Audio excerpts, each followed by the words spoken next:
Thank you guys for all being here today. Appreciate you guys once again. We are here at Soho Works. Thank you guys to the team. Got Ella and Vicky in the back. You guys are awesome. We also have a sponsor, Gokoku Vegetarian over in North Hollywood, the best vegan sushi you've ever had. So thank you, Gokoku Vegetarian, for sponsoring us today. It's the third episode of the Wander Well Living podcast, where we go over the highs and lows of life and the intricacies in between. And in that vein, we talk to inspiring individuals to chart us through their paths through life's complexities. I'm your host, Shaka Smith, and we have a very special episode today. We have three inspiring individuals in celebration of AAPI and Heritage Month to take us through their path through their careers. First up, we have a two-time Emmy winner who went from broadcast journalism all the way to creating content with over 100 million views, working with TikTok, Instagram, and YouTube as a content creator, Ms. Jackie Fern.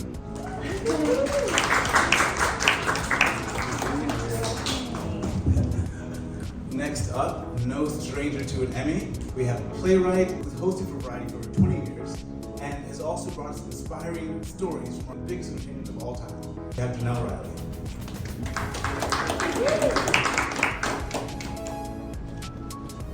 And last but certainly not least, we have a man that has been photographing celebrities since he was 17 and working for People Magazine, 17 Magazine, and he's photographed the likes of the Kardashians to Britney Spears. We have celebrity photographer David Lee.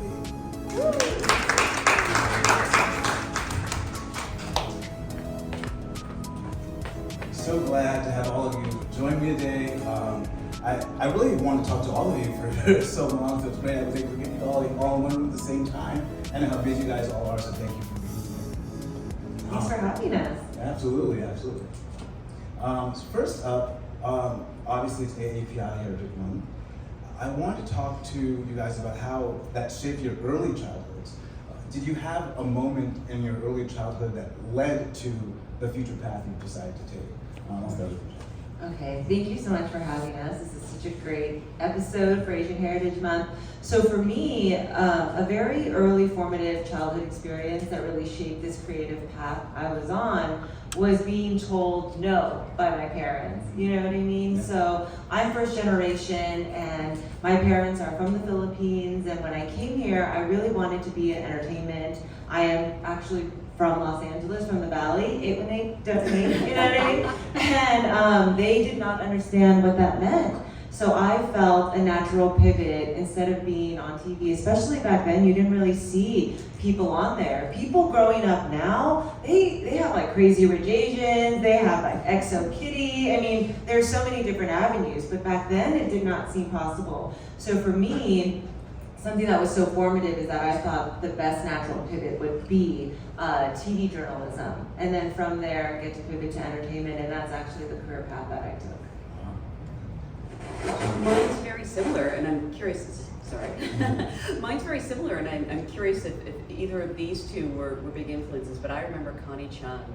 I'm probably older than you. Like the first time I saw her on TV, and I thought, not only was she the most beautiful woman I'd ever seen, I was like, she kind of looks like people in my family, and literally nobody else on TV did. And then as I got older, it was Lisa Ling. Oh, yeah. Seeing her on The View, you know, at that point I don't think I was really registering how maybe a lot of the other women looked alike, or you know, that there was something about her that stood out. I just knew that I sort of gravitated to her. I think I was always like, oh, someone with dark black hair, like, because I didn't see much of that growing up in Oregon. I think that's why I always liked Lois Lane. So yeah, those are like the earliest markers I can remember.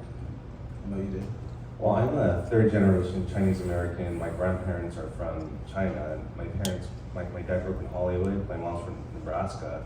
So my parents were always really encouraging to me as to pursue my passion and just get out of the house and do something.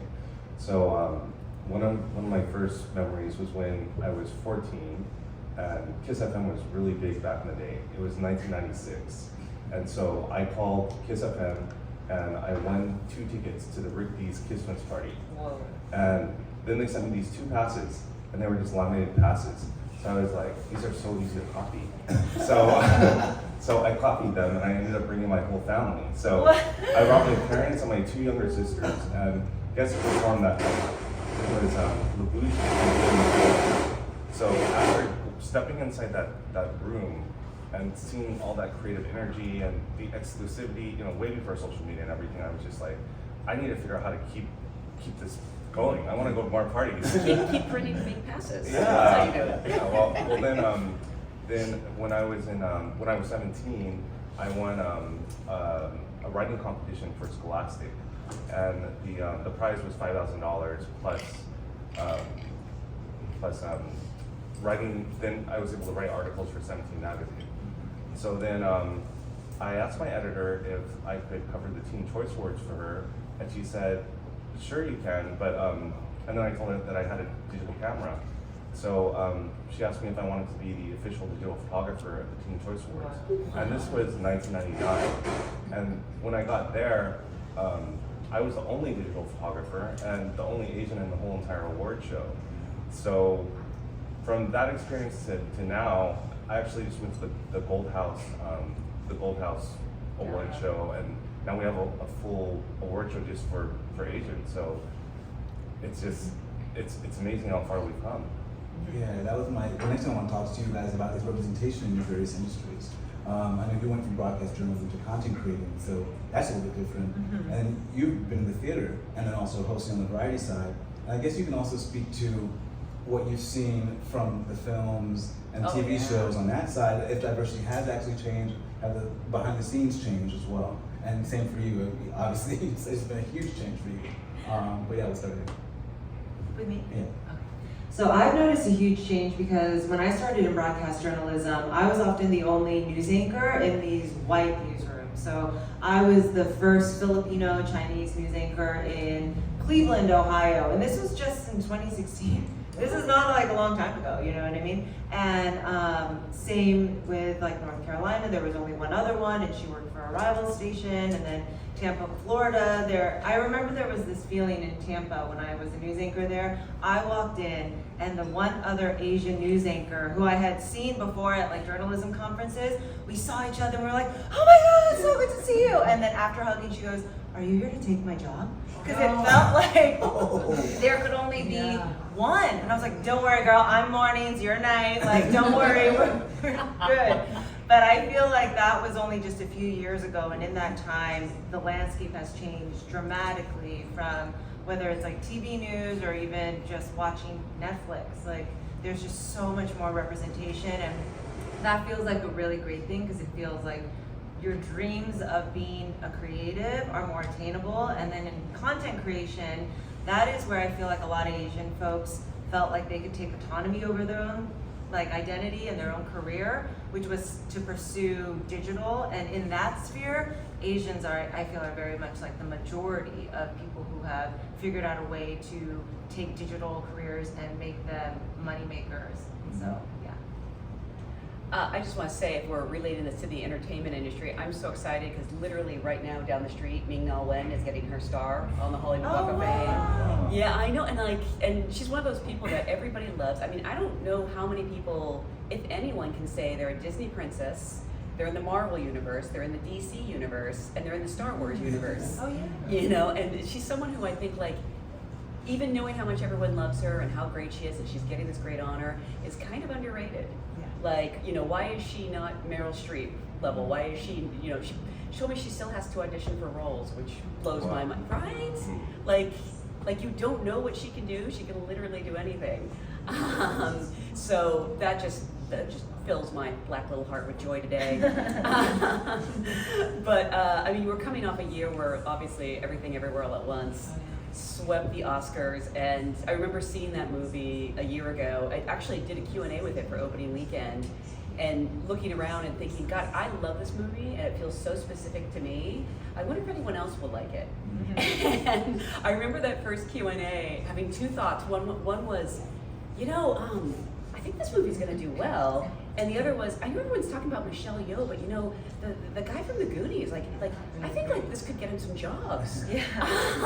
Of course, it goes on to sweep award season, and I'm loving the representation. I feel like, you know, back in 2016 there was that meme, or I don't know if you call it a meme, but it was the hashtag starring John Cho, where they put John Cho into like as a leading man into all these different movies, and it was kind of amusing and aspirational, but now I feel like it's real. Like I keep banging the drum for the new James Bond to be Henry Golding.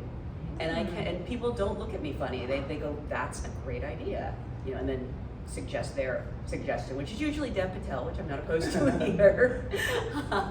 Or Riz Ahmed is the other one I hear a lot. And I just like little things like that when I know, like, you know, I have friends who are mad when Zendaya was going to be in Mary Jane in Spider-Man. Yeah. You know, and now they're totally like, yeah, Idris Elba should be Bond. So makes me happy. And for you, I guess you said you've seen such a sea change, you know, in your career. Have you seen, I guess, not drawbacks, but times where the industry has receded? And how did you deal with that? Well, it's just being an Asian in environments where there's not a lot of Asians. You just have to keep on going. You have to keep on asking for things, and you get a lot of no's. But the more no's you get, the more empowered you are to just do what you want to do and live your passion. Yeah, absolutely. I would say career-wise, what has been the biggest hurdles you have experienced because of your heritage? And for you with content creating especially, I wonder, because it's such a new space, Yes. and I'm wondering if you're already seeing the sort of like constructs of power, you know, manifest themselves in that space as well. Yeah, I would say, to speak transparently, I feel like in the digital world, there's this idea that anyone can go viral at any time. You can build this brand just like that, and you see it so often where, you know, if TikTok presses the heater button on a certain creator, they just like blow up, right? But I've noticed that that is a false idea, because that heater button moment typically only happens with white creators, you know? So I find that even though it's like if you're anything besides white, those like moments of virality that translate not only into virality, but actual money making, business building things, brand deals that are 6 figures, are very tough to get and challenging to get as creators of color. I feel like I only ever hear white people say, "I'm going to make a viral video." Yeah. And I'm like, but you haven't gone viral, you haven't shot the thing yet. Why are you so confident it's going to be a viral? Oh, right, because. Right. And I think people don't talk about that a lot. People think like, oh, you can just go viral, it's so easy. And we've seen a lot of like other creators of color, they go viral as well, but there's that other next step in turning that person into a brand. And I find the people and the companies that want to invest in creators to want to elevate you to that next thing, they have a very specific creator that they're thinking of. Yeah, still a hurdle. Yeah. I mean, for me personally, it's interesting because when I grew up in a very small town in Oregon, and I was one of 2 Asian families in our high school, and I always felt very much the other. You know, the funny thing was people would try to insult me, but they couldn't come up with very good insults, so they'd be like, "Oh yeah, luau girl," 'cause my family's from Hawaii, and I'd be like, "Yeah, I spend my summers in paradise. What's the joke?" You know. But when I came to LA, actually, I think that like a lot of people felt I was passing, because my dad is Irish, my mom's Japanese, and suddenly someone who was so ethnic in Oregon. Actually, I get mistaken for a lot of different ethnicities out here, or people think I'm white. So sometimes I feel like I actually have to like kind of remind people that I'm Asian and I'm interested in these stories, and you know, I'm always just sort of reminding people like, hey, I'm here too, and I wouldn't mind covering this, or think of me if you're doing, you know, an AAPI panel or something like that. And people have been really receptive to that. Something else I've seen change that is great is, I'm talking years ago, not with my current employer, and not even a place I used to work for, but you know, they have these sort of round tables where they put on a bunch of different actors to discuss, you know, maybe it's like Emmy actors, or maybe it's like actors who produce or something like that. I remember one year a friend was putting together a round table, and they had an Asian on it, and there was another Asian they wanted to add, and they were told, well, you've already got one. So like, yeah, so we've ticked that box, so it's covered.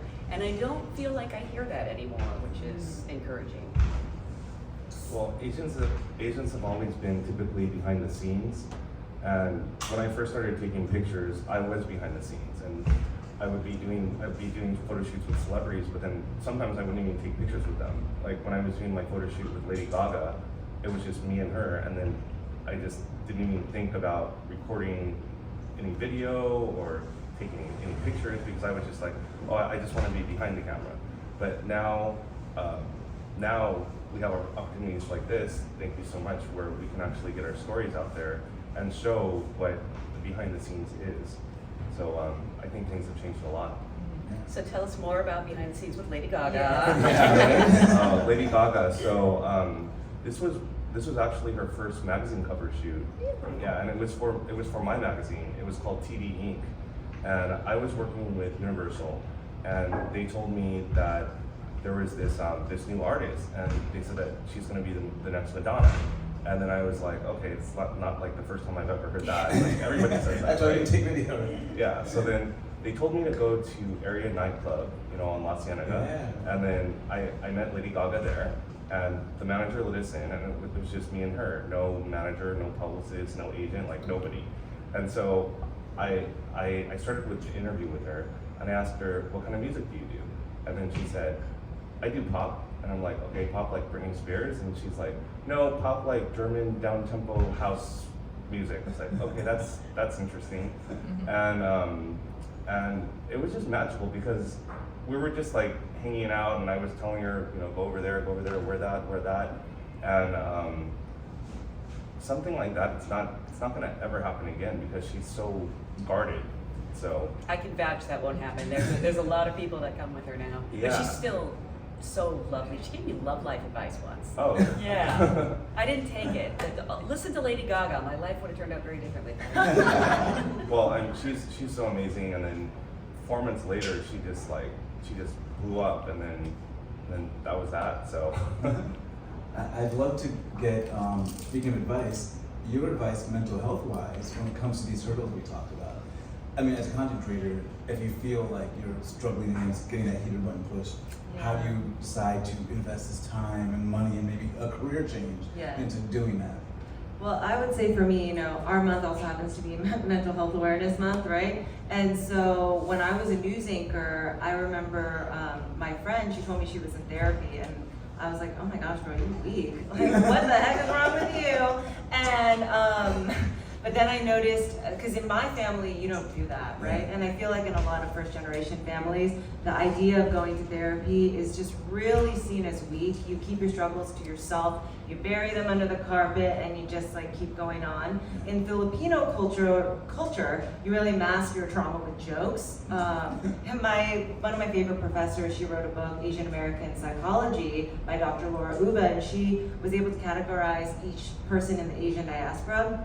And it is psychologically proven that Filipinos tend to be the ones who kind of like use humor as their coping mechanism.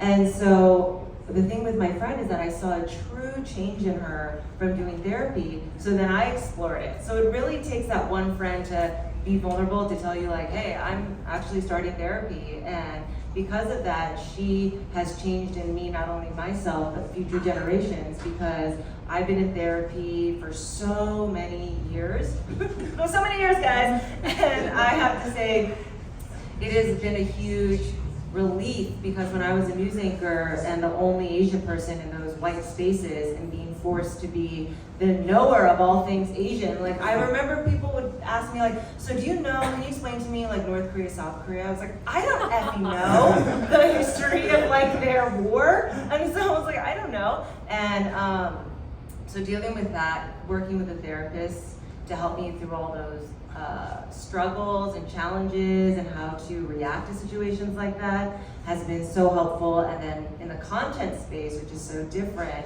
you're very alone as a content creator, right? You're typically making content alone, and you feel so much of your self-worth is mired in the views and the statistics and the analytics and how much you're getting for a brand deal, et cetera, et cetera.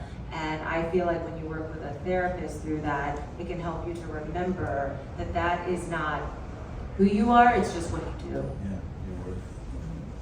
I relate to that so strongly because I remember, growing up, always being told that like you take care of yourself or you're weak. But the weak is the word I really rang with me. I got very, very sick in college. I've always had really bad obsessive compulsive disorder, and at the time I first had it, I didn't really know what it was until, again, I'm dating myself, but Donahue actually did a special on it.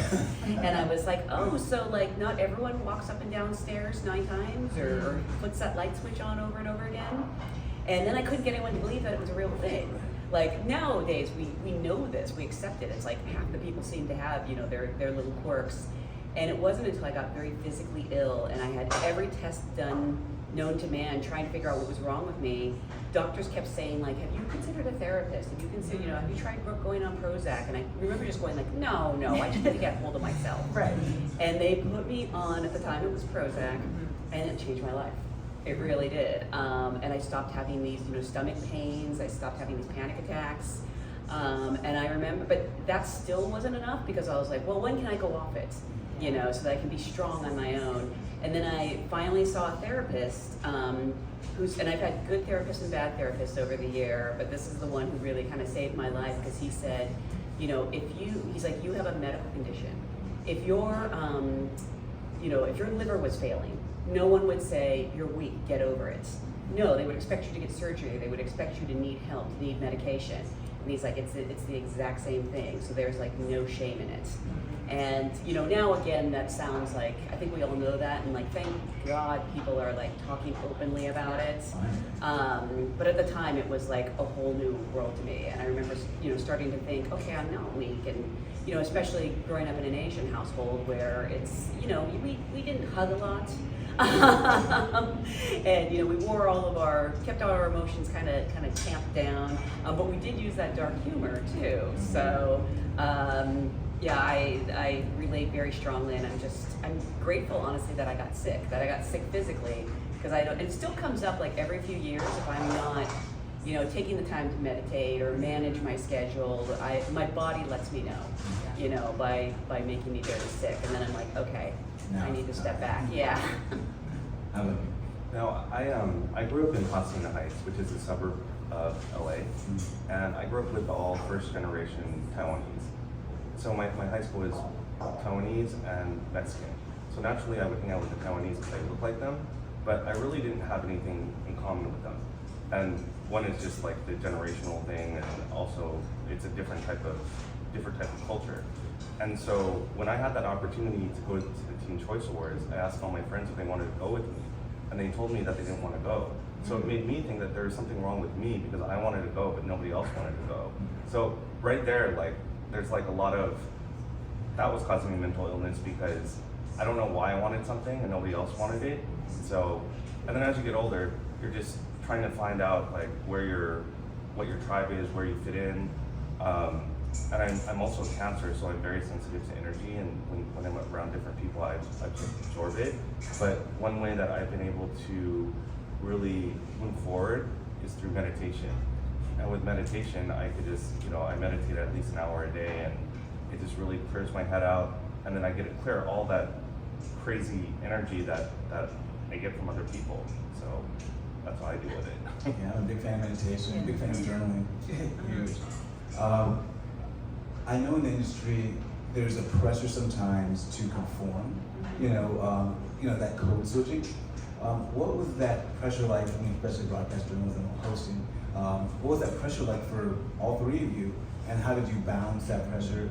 And then did you find some sort of level of authenticity you were able to sit with? Anyway.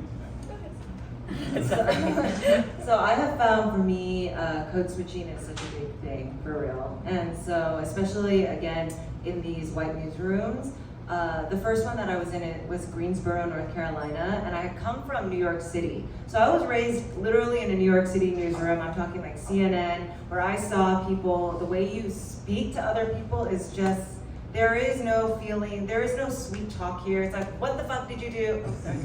I was like, what's wrong with you? Like, I saw a freaking man crying because he messed up on the teleprompter. Like, it was just like, you're berated there, right? So I went from New York City newsroom, where I'm a very loud, outspoken Asian American female, to Greensboro, North Carolina, and the staff just did not understand my tone. And they were oftentimes like, she's so, like, what's wrong with her, right? She doesn't know how to talk to us. And I go, oh my gosh, okay. So I felt not only as like an Asian person, they expected me to probably be a different way, like maybe quiet, or like, oh, that's cool, guys, like, yeah, I'm just happy to be here, you know what I mean? And I would just say, like, what happened there? The grammar is wrong, you know what I mean? And I had to learn to really sweeten up the tone, to be received, and that was very weird. I felt like being in a newsroom, and you might get this too, I was just asked to be so many contradicting things, right? Like, hired as a super youthful person, but then had to speak in this deep voice to be serious. Had to be like their token exotic Asian, but also appeal to the masses there, which was like predominantly white and black audience. And it was just so weird, all the things they wanted me to be, which was anything but myself. So that was awkward. The reason I like following you is you say things that make me remember. I just had like a memory I think I buried for a long time about a college boyfriend who we got to like, and we were arguing about something, I can't remember what, and he was like, he finally said, I thought you'd be submissive. Yeah. And I found out later he always had Asian girlfriends, and I was like, oh, okay. Red flag. Yeah, exactly. But oh, this is so embarrassing. But like, I spent years, because again, I was sort of in between, you know, being existing in these two worlds. I had color contacts. Oh wow. I tried to dye my hair red repeatedly. Like all these things, you know, I tried to change the way I looked so much. I wasn't purposely trying to lighten my skin, but I had really bad acne, and they told me like, this cream I would use, they were like, it'll make you lighter, and I was like, great, and I would cake that stuff on. So maybe it was purposely. And it's funny because it's like all those things now that I'm trying to fight against. Like, I'm like, why am I so pale? And you know, my hair isn't black enough. And but I talked to a lot of Asian actors, and it's, you know, specifically the women who have all basically said like, oh yeah, I had the color contacts. You know, I went through that phase too, and you know, and they often say, you know, this is another funny thing as a journalist, when people who are successful keep telling you something, you finally start to believe it when enough people say it. So many of these actresses would say, it was only when I like really embraced what was unique about me, or like what made me me, that I like started to do well, you know, and also just started to be happier. So trying to apply that more in daily life. Well, I've been a photographer for 24 years now, and I've always had crazy ideas that are very different from what people normally do. And a lot of times people will say, you know, oh, you're crazy, or you know, you can't do that, or that's against the rules. But I just figure out a way to do it because that's something that I want to do. And it's like, as I get older, people will either start helping me or they don't help me. And then, but in the end, it doesn't really matter because it's just all about whatever I want to do, and I have to make it happen. So I do things. Did you guys have moments during, like, as you said, you found it was better to be more authentic, be yourself. But what was that moment like? How did that change for you? Like, how did we get there? You know, if you're someone who's out there and you're kind of in that world, what do you start doing and say to yourself to say, tomorrow I go a little bit more like myself? I think when you're starting out, and especially if you don't come from like a rich family, you're not a trust fund baby, oftentimes, like for me, navigating these spaces, I was like, I have to keep this job, like I have to make money, you know what I mean? And especially venturing out into an industry where my family had no idea what to do, et cetera, I was almost defying them by pursuing TV journalism. And so for me, a defining moment was actually in Tampa. It was almost like one of the last mic drop things I did. So Tampa, you know, is in Florida, and it is a very, like, it's a red state. And so there was a white man who claimed to be transracial and said he was Filipino. He identified as Filipino. I think he was like saying he, you know, just like claiming he was that. And so everyone in the newsroom kept asking me, what do you think about that? I was like, I don't know, I need to like do some research, what's going on with this person? And I ended up doing a commentary that was on air, like a 90-second, a minute and a half commentary, speaking about how problematic this is. And again, this is in a Tampa, Florida newsroom where only the Black assistant news director, she is the one who gave me the encouragement and the green light to do it, versus everyone under her who was white was like, you can't say this. And I was like, she approved it. Like, she approved it. And I called out white privilege, how it reeks of white privilege, how this is problematic, how, you know, this man is just so many different things that is like wrong. And it was honestly the most scary, liberating thing I ever did. You could hear a pin drop in that newsroom, but I said it, and it was the last thing I actually did in that newsroom. Yeah, I did it, and then they were like, okay, cool, we can tell you're not happy here, you can be let out of your contract. Oh, wow. We'll pull up the clip right now. Yeah.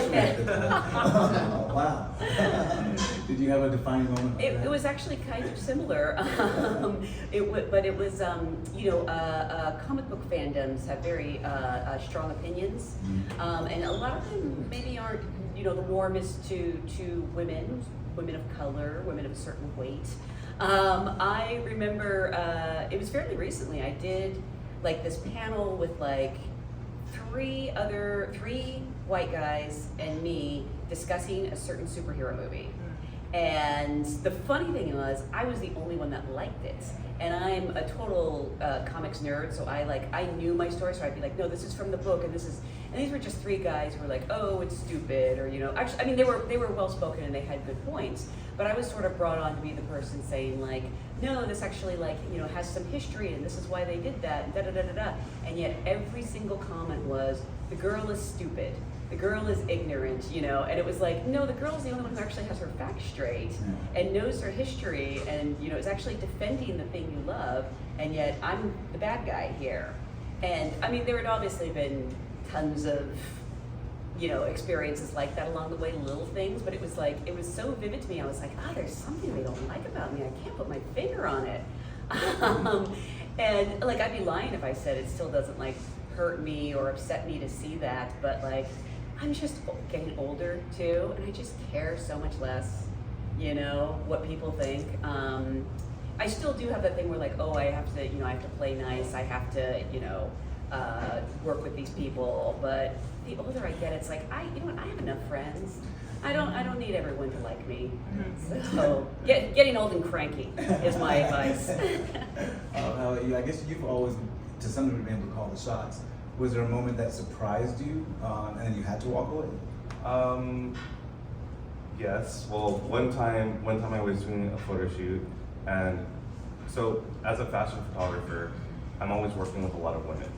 And this one time I was doing the shoot, all these women started ganging up on me, and I was just so angry because it was just like my opinion didn't matter, but I'm the photographer, so I can't really do what I wanted to do.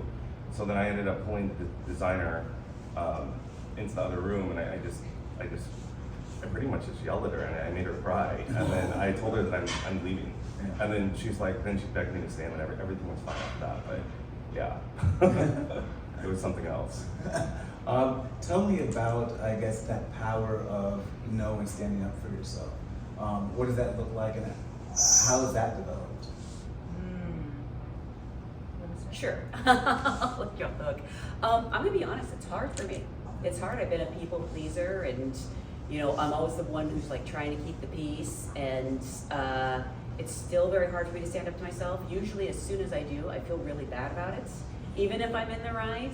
And then luckily I have like some really great friends that I can go to and say like, here's the situation, you know, was I wrong? And they'll be honest. You know, if they witness something, they'll be like, no, you were out of line, and of course, a lot of the time, I'm the one telling the story, but I try to be fair as a journalist. I try to present both sides, and I'm still getting used to it. Weirdly, I was saying earlier backstage, I had a really bad neighbor who lived underneath me for a while, and she was crazy racist. But the funny thing was, she couldn't figure out what ethnicity I was, so she called me like Wuhan, you know, and I'd be like, no, not quite, or like then she called me a slur for like a Latino person, and I'd be like, oh, you're getting colder, you know. And I realized at a certain point, because I kept trying to deal with her and I felt bad for her and reason with her, and you just couldn't. She was just, I'm sorry, especially as someone who's like a mental health advocate, she was just miserable and crazy, and she wasn't going to change, and she wasn't interested in it. And I had to kind of learn to be mean to her, because it was the only thing she responded to. Trying to reason with her, trying to tell her like, hey, she didn't want, the whole thing was she didn't want me showering after 10 p.m. Well, she didn't want me showering at all, which that was the whole thing. So she didn't want me running any water in my home after 10 p.m. And after, it took like 2 years for me to realize like, she's just gonna complain, she's gonna scream things, she's gonna be out of line. The only thing she responded to was if I screamed back. And I hated it, but then I started to get a little good at it. And I don't enjoy screaming at people anymore than I did before, but like, and I try to choose my moments, and often if I do lose my temper, I'll immediately apologize, but I'm getting better at it, which I don't know if that's a good thing or not. Well, but sometimes people come in our life for a reason. Maybe she's there to help you. Yeah, no, my friends have said like, I know you and you're gonna feel bad for standing up for yourself, and don't do that. So trying to get better about owning it, yeah. How about yourself, David? For me, it's like, I just learned that you have to really choose your battles, and when you have to, it's all about alignment. So you have to look at your core values, which could be, it's like your integrity, your passion, your drive, and if something doesn't fall in line with that, and it's really bad, then you should stand up for yourself. But sometimes things are just like too much to handle, and it might be better to walk away too. So. Sage advice. How we talk about hurdles, I want to talk about opportunities, positives. How has your heritage brought opportunities or positives, and how have you been able to utilize that for your own career? I find for me sometimes like, for example, I know that the first news anchoring job I got is because they thought that I would be very appealing to both the audiences in there, so I felt like it very much was a token hire, and so that was an opportunity that I realized that was the case later on into the contract. It's like, oh, they basically hired me to be like that person, and so I feel like sometimes those opportunities, and that's like for broadcast, and as a creator, I find that last year for me as a creator, during Asian Heritage Month, it felt like my freaking Super Bowl. I was like, whoa, all these brands are like so wanting to work with me because it's like they need to fill that quota for like Asian Heritage Month, and so I was like, if the check's clear, it's all right. You know what I mean? It's so true. Like, for whatever reason that you ask me to do a job, I'll get up there and do it, and hopefully, you'll like what I do, and you'll have me back. So, there are certain opportunities. The one thing that kind of springs to mind is shortly before the pandemic, someone organized a group. We don't have a better name for it. We just kind of refer to it as Journal Asians. And it's journalists who are also Asian, and yeah, we're working on the name. And it just never occurred to me, and then like getting to get together with these people and share our stories and realize, oh, it's not me. Like some people are terrible, and also like clue other in. There's a great theater company in town, East West Players, that is very AAPI oriented, and like elevating those voices and looking out for those people and just sort of being in the know. And it was just a community that like I didn't really know I was missing. The pandemic obviously put a halt to everything, but we're starting to like get back up, and I just love talking to these people. I've been involved with the Asian community for a long time now. So my very first internship was for the Rafu Shimpo, and it's a bilingual Japanese newspaper. And what I would do is the writers would send in their letters, like handwritten, and I would type it up for the newspaper. And over that really showed me, community, and it really, like, it was really inspirational because I got to see a bunch of Asians doing something. And then as I got older, I would get these other opportunities with shooting Asian celebrities. I just did a dream project where I did a shoot for Wu Pei. So she's known as the most famous designer in China. And I shot 20 of her dresses, and these are just like the most beautiful, spectacular pieces. So I think that the reason why I got that job was probably because I'm Asian and she's Asian too. So sometimes you get the jobs because you're Asian, and sometimes you don't. So Yeah.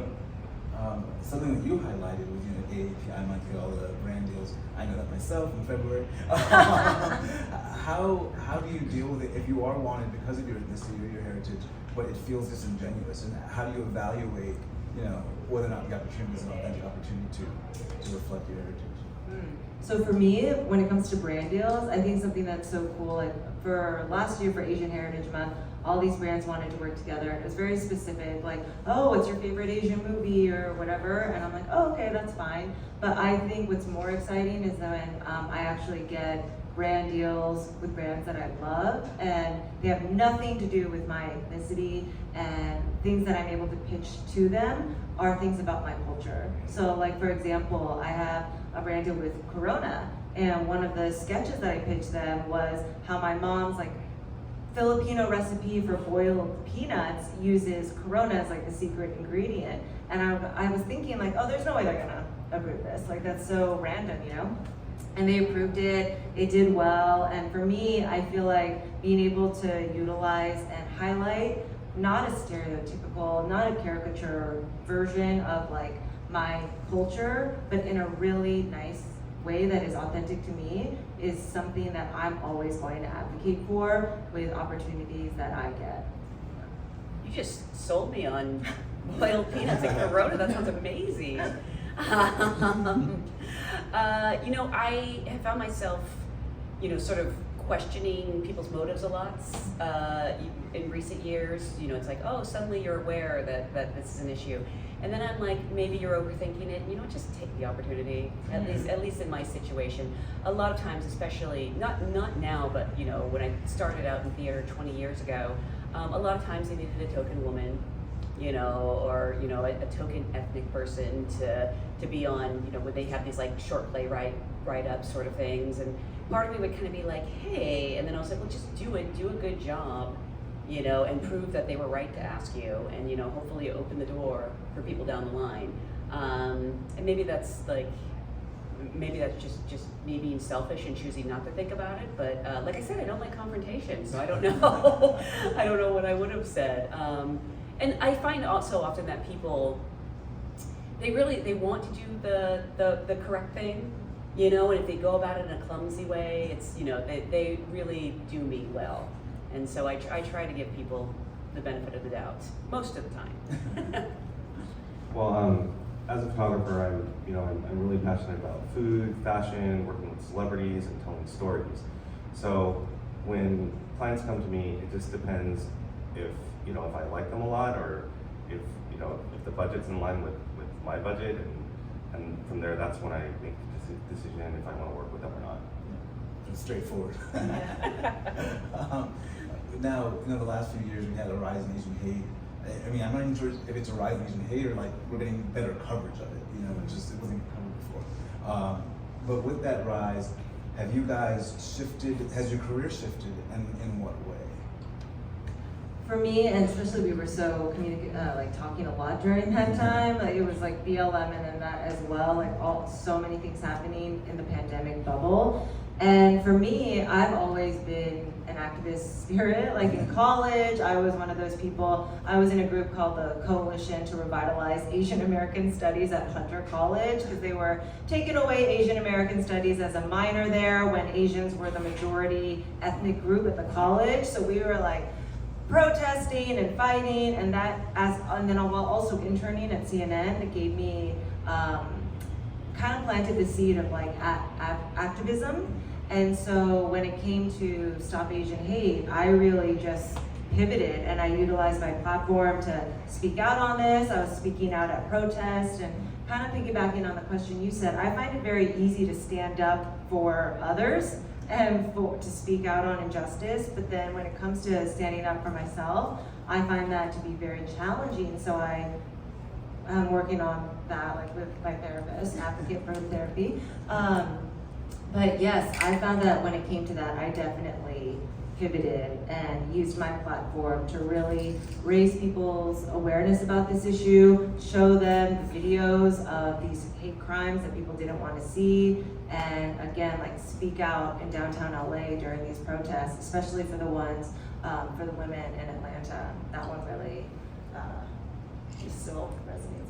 Yeah, that was a big turning point for me too, because I know, you know, it's interesting because I know a lot of times people feel like, why doesn't everyone care about the things I care about? But I was just like, why aren't people upset about this? Like, why is it not getting the coverage? And, you know, as a journalist, sometimes I feel part of the problem because they're like, the media isn't covering this. And obviously, you know, I work in entertainment media, but still there's a part of me that is like, you know, like, we can do better.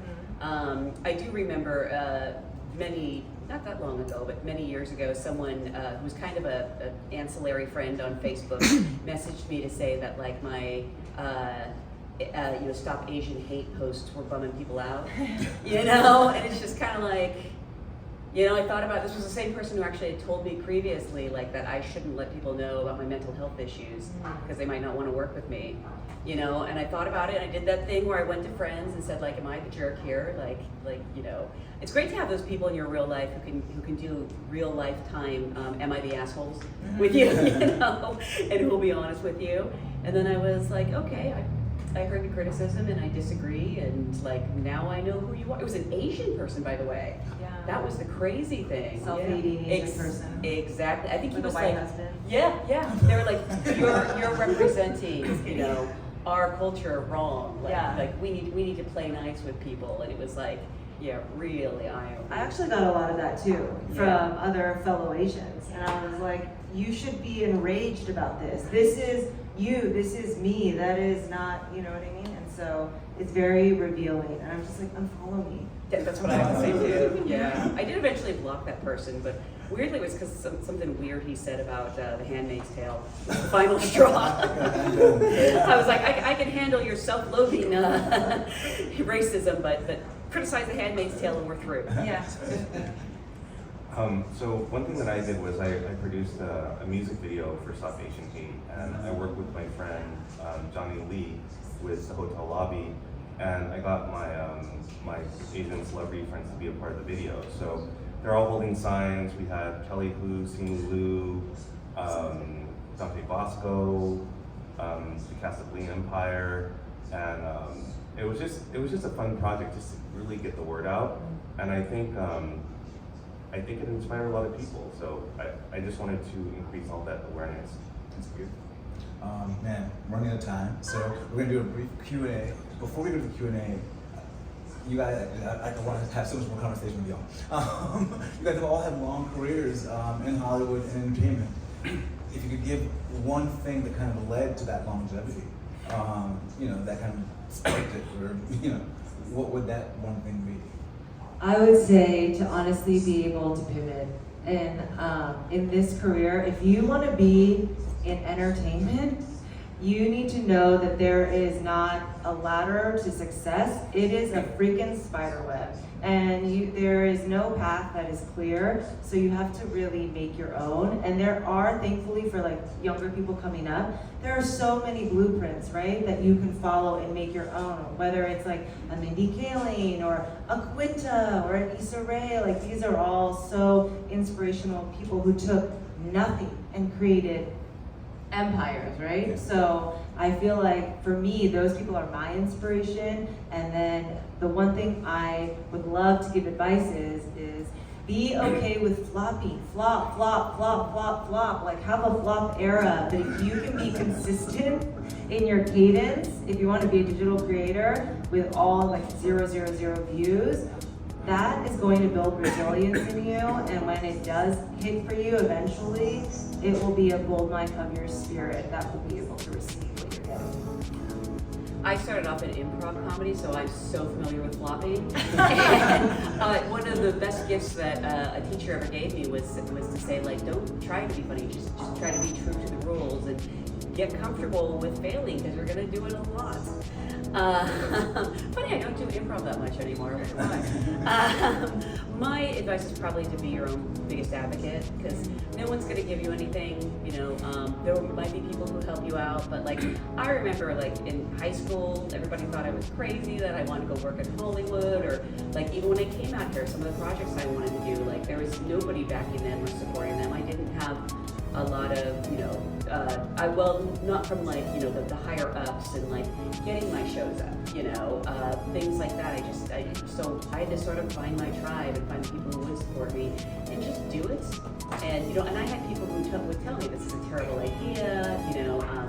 The first like real significant production I directed, the way that the designers spoke to me versus the male directors who had just as much experience, if not less than me. It was interesting because men started to notice, and that's when you know it's bad, because they would be like, "Huh, I can't understand why he's talking to you that way," like, and you see them start to put the pieces together, you know. And I just and I felt really bad, and I second guessed myself, but I was also at that point all in.